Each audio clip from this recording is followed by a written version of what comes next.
Hello everyone, welcome to our channel. Today we will guide you through the steps to unhide post from a Facebook timeline.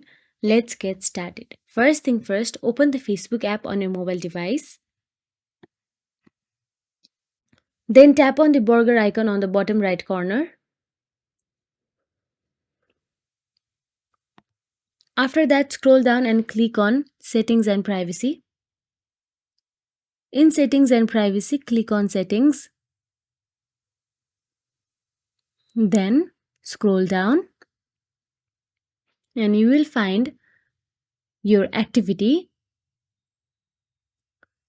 And in your activity, tap on the activity log. After that, you will be shown various instructions. Just go and click on the search bar and then type post hidden from profile or hidden from profile.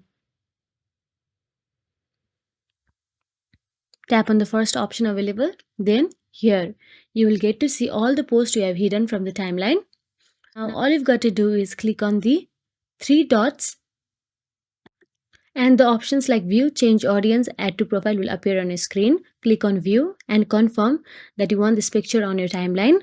Then simply click on the three dots again and tap on add to profile this time. And Facebook will prompt you to confirm that you want to unhide the post. Confirm your decision and the post will be restored to your timeline. And there you have it. You have successfully unhidden a post from your Facebook timeline. If you found it useful, don't forget to like, share and subscribe to our channel. Thank you for watching.